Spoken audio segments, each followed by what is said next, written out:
Good afternoon. Today we are going to talk about Jezebel. My name is Daniela Valenza, my partner is Sebastián Jimenez. Currently in our society, we can see that one of the main problems is that people are falling victim of a Jezebel joke. The spirit of Jezebel is operating in the church, but many of the people do not know it or do not perceive what is happening, or simply they found their comfort zone in the middle of the problem.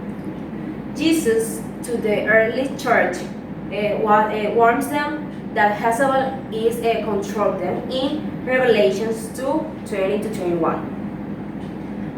To understand this, we must first know who was Jezebel, how she operates in our life, and how she affects the life of Christians. Now, my partner Sebastian is going to talk about who was Jezebel. Hello guys, as my partner Daniela says that I will to talk about Jezebel. Jezebel was Ahab's wife, king of Israel.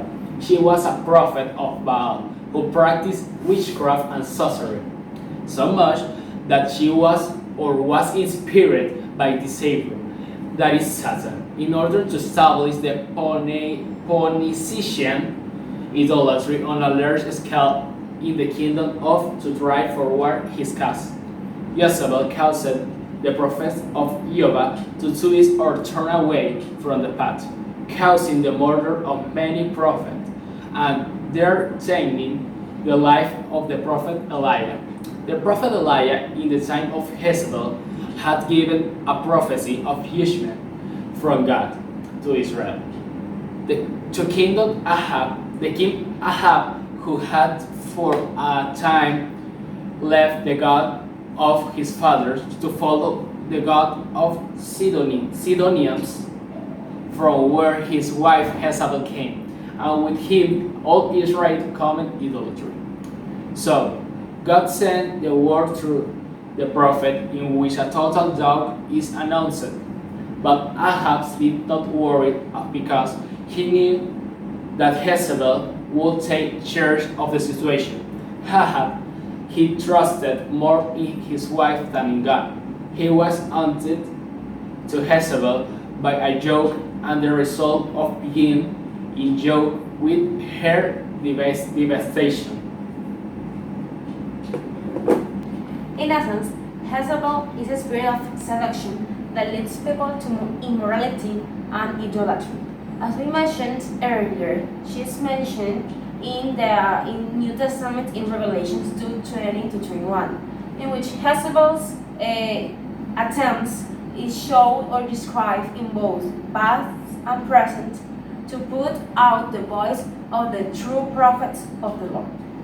Jezebel manifests is in controlling manipulations and in total control, that are the two of its most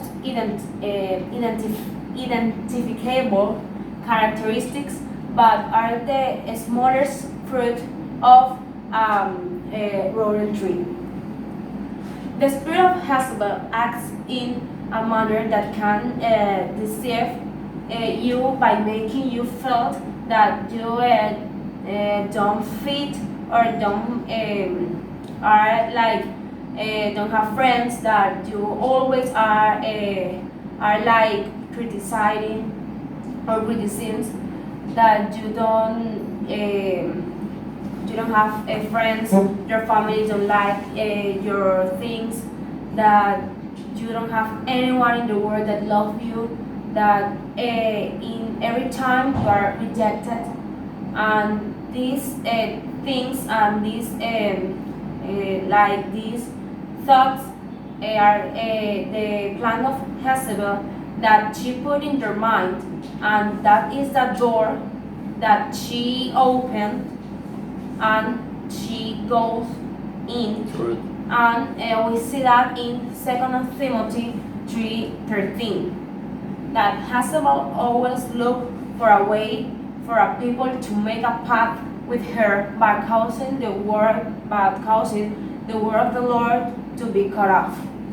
This is one of the ways that she moved.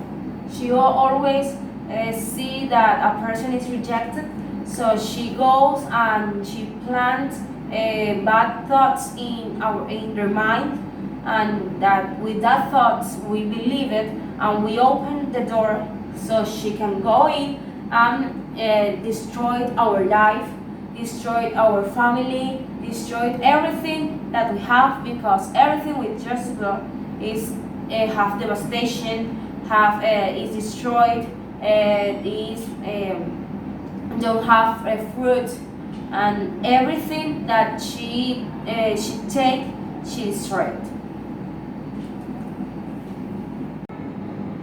Well, when Jezebel arrives, she comes with a desire to recognition so strong that if the person is so tired, she cannot tolerate the truth.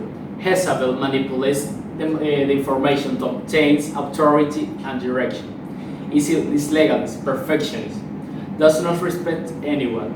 If she does it, it's a false adulation to get what she wants. Walking with Jezebel lays desolation, blocks our ability to see.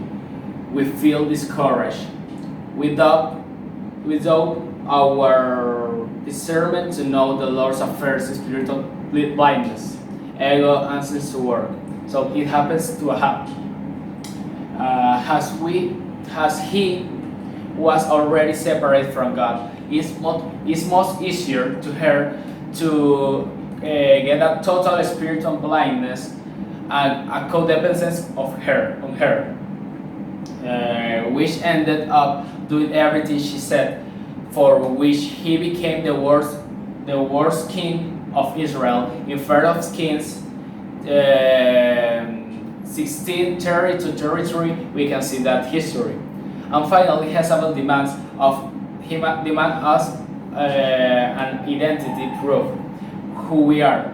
And this is the first current trigger in the young people by the Spirit, because when they prove it, their identity, and as many do not have it definite, they let Jezebel enters and acquires a position of power without realizing it.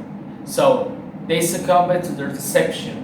So it is important that we are ready, because Jezebel in our place.